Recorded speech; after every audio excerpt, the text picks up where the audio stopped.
প্রশ্ন উত্তর পর্বের পূর্বে কোরআনে কারীমের একটি আয়াত সম্পর্কে সূরায়ে মুমিনুন, সূরাতুল মুমিনুন, যার শুরুতে আল্লাহ রাব্বুল আলামিন ইরশাদ করেছেন, কাদ আফলাহাল মুমিনুন আল্লাযীনা হুম ফি সলাতিহিম খাশিউন, নিঃসন্দেহে সফলকাম হয়েছে ওই সব ঈমানদার লোকেরা। কাদ আফলাহাল মুমিনুন, নিঃসন্দেহে সফলকাম হয়েছে, অর্থাৎ নিশ্চিত তারা সফলতা লাভ করবে ওই সব মুমিনরা। আল্লাযীনা হুম ফি সলাতিহিম খাশিউন, তাদের বেশ কয়েকটি বৈশিষ্ট্য গুণাবলী আল্লাহ রাব্বুল আলামিন বর্ণনা করেছেন। শুধু ঈমানের ইসলামের দাবি করলে হবে না। তার প্রথমটি হচ্ছে আল্লাযীনা হুম ফি সলাতিহিম খাশিউন, যারা তাদের সলাতে বিনয়ী, খুশুর সাথে, একগ্রতার সাথে, একনিষ্ঠতার সাথে রব্বুল আলামিনের সামনে সিজদায় অবনত হয়, সলাত আদায় করে।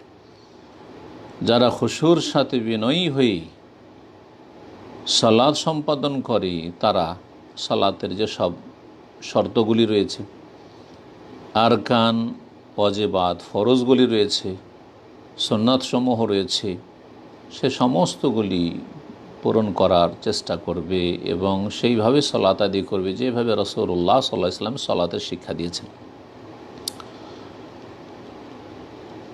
সালাতে মনোযোগী হইতে হবে, পাপ মুক্ত হতে পারবেন, অশ্লীলতা মুক্ত হতে পারবেন এবং ইহকাল পরকালে সফল কাম হতে পারবেন।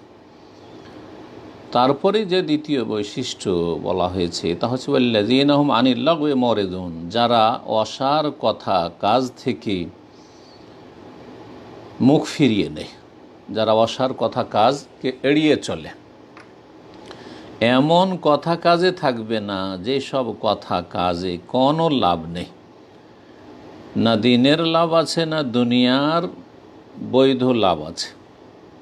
অত্যন্ত গুরুত্বপূর্ণ বিষয় বর্তমান ফিতনার যুগে, বহুমুখী ফিতনা, বাড়িতে ফিতনা, হাতের মুঠি মোবাইলে ফিতনা, বাড়ির বাইরে রাস্তাঘাটে ফিতনা, সব জায়গায় ফিতনা আর ফিতনা।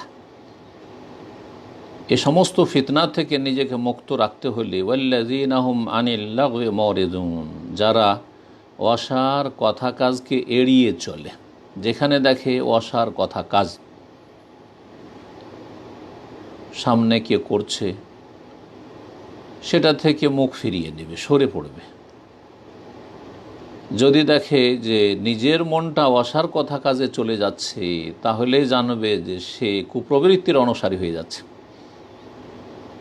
মনের পূজা করছে, ইত্তেবাউল হাওয়া।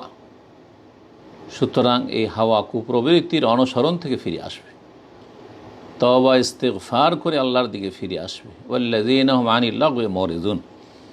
রব্বুল আলমিনের এই হেদায়েতনামার ওপর যদি আমরা আমল করতে পারি, তাহলে আমরা আমাদের কথা কাজের মাধ্যমে হয় একটি সওয়াব নেকির কাজ করব, নেকির কথা বলবো, আর না হইলে একটি হালাল রুজির ব্যবস্থা করব, একটা হালাল টাকা আসবে আমার কাছে, একটা হালাল পয়সা আসবে, যাতে আমাকে রবের কাছে জবাব দিতে হবে না,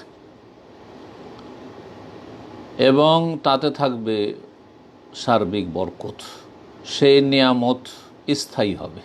আল্লাহ রাব্বুল আলামিন যেন এই বিষয়গুলো বুঝার তৌফিক দান করেন এবং আজকাল এই বহুমুখী ফিতনার যুগে আল্লাহ সমস্ত ফিতনা থেকে আমাদেরকে, আমাদের পরিবার পরিজনকে, ছেলে মেয়েদেরকে, ভবিষ্যৎ প্রজন্মকে বেঁচে থাকার, বাঁচিয়ে রাখার তৌফিক দান করেন।